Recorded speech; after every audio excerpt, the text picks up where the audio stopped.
This is the Little Moments Count radio podcast, created in partnership with community radio stations throughout Minnesota. Each episode, you'll hear interviews with early childhood experts on how to support the important brain development that takes place in the first 1,000 days of life, just through little moments every day. Learn more at littlemomentscount.org/podcast. FM 89.9 KMOJ. Good afternoon, Walter Q. Bear Banks Jr. got you on the afternoon drive and letting you know that little moments count. That's right, little moments do definitely count. And letting you know that we are live on 89.9 KMOJ and letting you know that this episode of this afternoon's Little Moments Count is a statewide collaboration focusing on helping parents and caregivers learn about the importance of brain development in the first 3 years of life.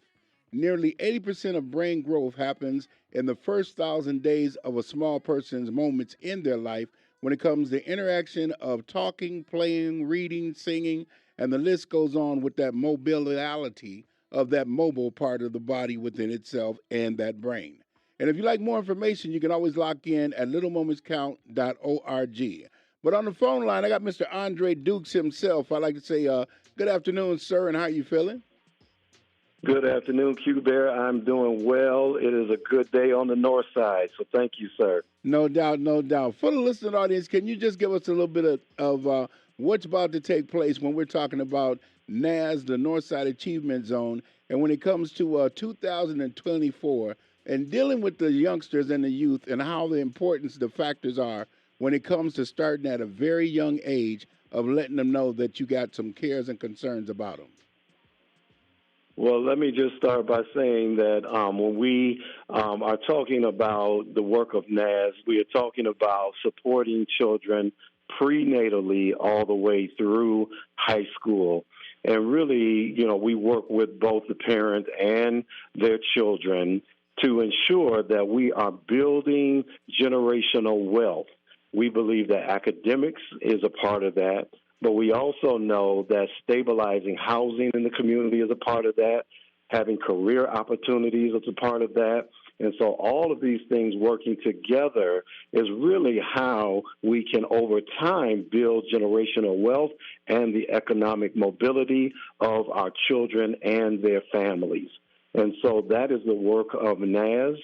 And, for the summer, we are really continuing to, support children around their academics, making sure that they have places where they can go to have fun, but also receive academically enriching opportunities as well.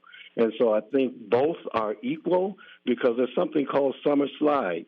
And Summer Slide is that the learning that children gain in 1 year can be lost if there is nothing that is reinforcing that learning over the summer.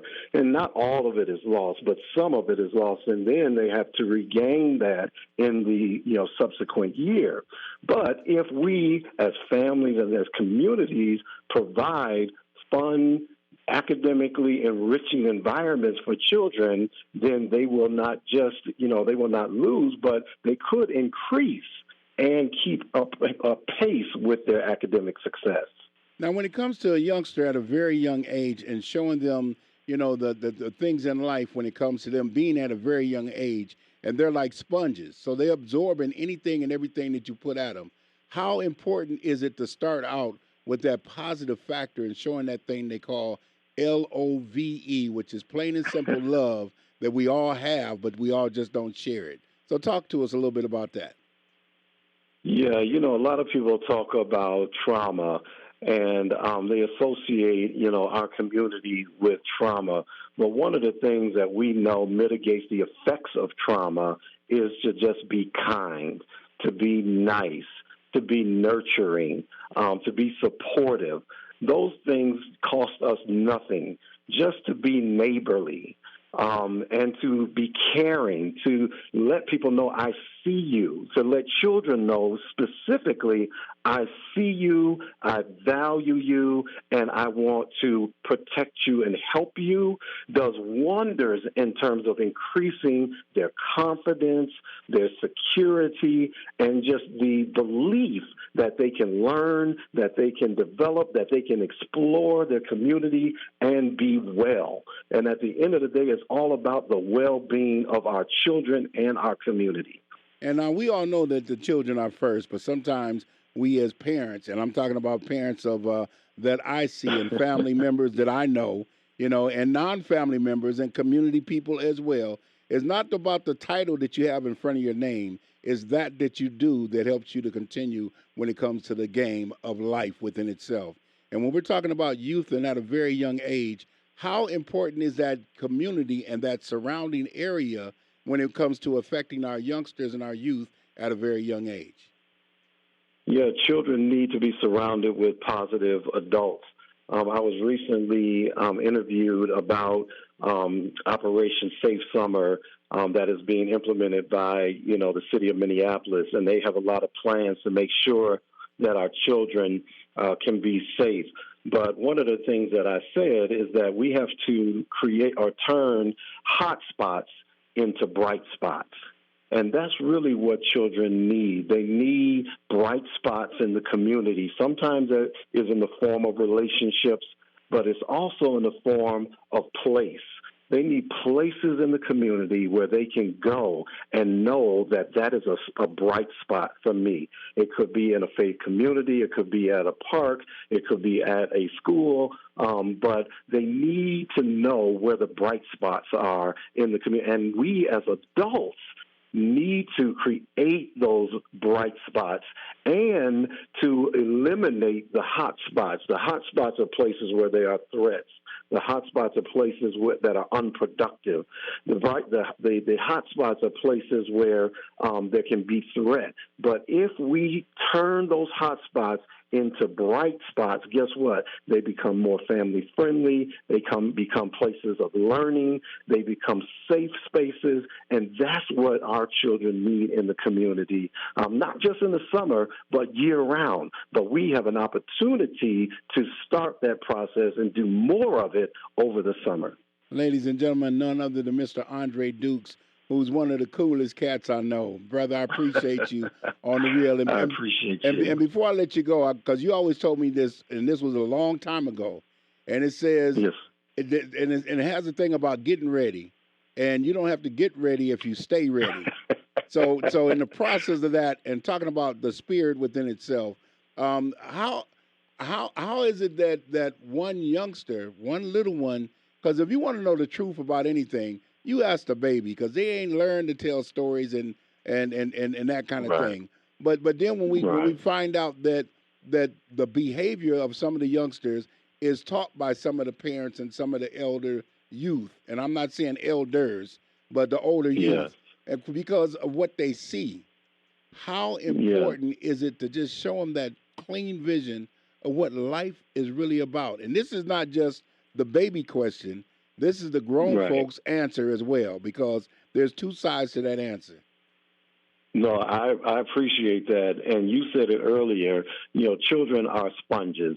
They're soaking up everything. So it's critically important that we model appropriate behaviors, that we are able to model problem solving in healthy ways, that we model good communication. And so, we have to stop telling our children, stop, don't quit. We have to have conversations. Do you understand what I'm asking you? Do you understand why I'm asking you to do these things? And engage them in dialogue, because that is really teaching. We're teaching them how to navigate their environments, how to navigate their emotions. And the more we can have dialogue with our children, it helps them to develop pathways in the brain that will ultimately lead to life success and overcome the life challenges. If we don't have a context for how to overcome challenges, guess what? We act out, we lash out. But if we have the cognitive abilities to think through circumstances, and that starts early, then we will make better choices moving forward. Ladies and gentlemen, no doubt about it. That's my man, Mr. Andre Dukes. Brother, I appreciate you and I love you, and I want to say keep doing what you're doing because you are one of those positive forces that's blessing the rest of the listening audience as well. No matter where you at and where you stand, you always be who you are, and that's who you be. So appreciate you. God bless you. I appreciate you, my brother. And community, let's keep on just supporting our babies and creating those bright spots. No doubt. Ladies and gentlemen, again, that's Mr. Andre Dukes. And letting you know, if you like a recording of everything that you just heard, you can lock it in at littlemomentscount.org/podcasts, or you can just lock in on the website at littlemomentscount.org. It's FM 89.9 KMOJ, no doubt about it. It's the People Station. Thanks for listening to the Little Moments Count radio podcast in partnership with community radio stations throughout Minnesota. You can find the Little Moments Count radio podcast wherever you get your podcasts and at littlemomentscount.org/podcast.